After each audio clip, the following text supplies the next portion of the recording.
নোয়াখালীর কবিরহাটে করোনায় আক্রান্ত হয়ে জেবুল হক নামের এক বৃদ্ধের মৃত্যু হয়েছে। বুধবার বিষয়টি নিশ্চিত করেন নোয়াখালী জেনারেল হাসপাতালের তত্ত্বাবধায়ক ডাক্তার ফরিদ উদ্দিন চৌধুরী।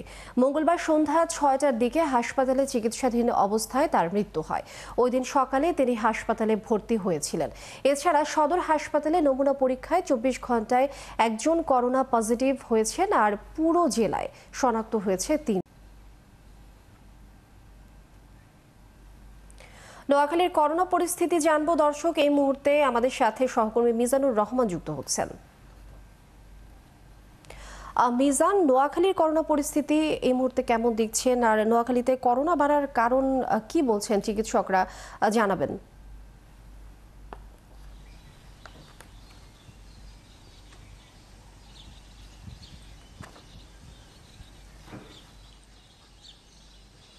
হ্যাঁ লিডিয়া, শুভ সকাল আপনাকে। আপনি জানেন যে নোয়াখালী একটি প্রবাসী অধ্যুষিত একটি জেলা, এবং গত দুদিন আগে 80 বছরের যে বৃদ্ধ জেবুল হক, তিনি দ্বিতীয় ভ্যারিয়েন্টের করোনায় আক্রান্ত হয়ে তিনি মারা গেছেন। মূলত তিনি হাসপাতালে শ্বাসকষ্ট এবং জ্বর নিয়ে এসেছিলেন, এবং তাৎক্ষণিক তার পরীক্ষা নিরীক্ষা করার পর তার যে করোনা ভাইরাসের রিপোর্ট আসে তিনি সন্ধ্যায় নোয়াখালী 250 সদর হাসপাতালে মারা যান। এবং এই ঘটনায় মোটামুটি বলতে পারি যে পুরো নোয়াখালীতে একটি করোনা ভাইরাসের যে লক্ষণ আছে সেটি কিন্তু পরিলক্ষিত হয়েছে। তবে এই করোনা ভাইরাসের মোকাবেলায় এখানকার স্বাস্থ্যসেবার যে উদ্যোগ সেটি আসলে একেবারেই আমরা বলতে পারি যে খুবই সংকট অবস্থায় রয়েছে। বিশেষ করে নোয়াখালী যে সিভিল সার্জন রয়েছে ডাক্তার মরিয়ম সিমি, তিনি আমাকে জানিয়েছেন যে নোয়াখালীর যে 9টি উপজেলা রয়েছে সে কোনো একটি হাসপাতালে এখনো পর্যন্ত স্বাস্থ্য দপ্তর থেকে কিট সরবরাহ করা হয়নি, যার কারণে এই স্বাস্থ্য কমপ্লেক্সগুলোতে ওইভাবে কিন্তু করোনা পরীক্ষা সম্ভব হচ্ছে না।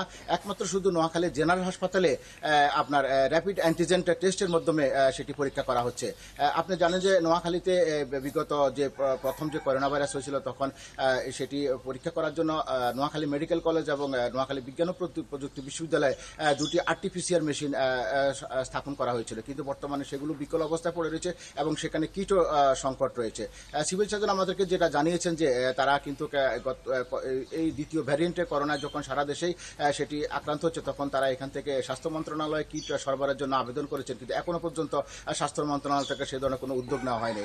শুধুমাত্র নোয়াখালী জেনারেল হাসপাতালে যে র্যাপিড অ্যান্টিজেন টেস্টের মাধ্যমে করা হচ্ছে, তবে 2-1 প্রতিদিন করোনা পরীক্ষা করার জন্য আসছে, ওইভাবে কিন্তু এখনো করোনা শনাক্ত হয়নি। নোয়াখালী সিভিল সার্জন আরও যে জানিয়েছেন যে 43 জনের মধ্যে এই পর্যন্ত দ্বিতীয় ভ্যারিয়েন্টের করোনা নোয়াখালীতে 43 জন পরীক্ষা করেছে, তার মধ্যে 3 জন করোনা রোগী শনাক্ত হয়েছে। তবে এই যেহেতু একজন মারা গেছে, সচেতন মহল মনে করছেন যে নোয়াখালীতে তাহলে করোনা ছড়িয়ে পড়েছে, কিন্তু এটি শনাক্তকরণের ব্যবস্থা যদি এখন থেকে যদি উদ্যোগ নেওয়া হয় তাহলে কিন্তু এটি আরও মানুষের মৃত্যুর ঝুঁকির দিকে নিয়ে যাবে। অপরদিকে আপনি জানেন যে বেসরকারি হাসপাতালগুলোতে করোনা পরীক্ষা করা করছে স্বাস্থ্য মন্ত্রণালয়ের নির্দেশের মোতাবেক, কিন্তু সেখানে করোনা রোগী শনাক্ত হচ্ছে কিনা সে তথ্যটাও কিন্তু সিভিল সার্জন অফিসে নেই। আমাকে সিভিল সার্জন জানিয়েছেন তারা আজকে থেকেই যে বিভিন্ন নোয়াখালীর যে বেসরকারি হাসপাতালগুলোতে করোনা পরীক্ষা করা হচ্ছে তার হয়তো তারা তথ্য সংগ্রহ করবেন। তবে এই করোনা মোকাবেলা স্বাস্থ্য ব্যবস্থার অপ্রতুলতার কারণে কিন্তু সচেতন মহলে উদ্বেগ রয়েছে। তারা দ্রুত চাচ্ছেন যে যেন নোয়াখালীর বিভিন্ন উপজেলা স্বাস্থ্য কমপ্লেক্সে করোনা কিট সরবরাহ করা হয়, এবং যে আরটিপিসিআর 2টি মেশিন রয়েছে সেটিও যেন দ্রুত সচল করে মানুষকে করোনার যে নমুনা সংগ্রহ এবং নির্ভুল সংগ্রহ পরীক্ষা যেন করতে পারে সেটি তারা দাবি জানিয়েছেন।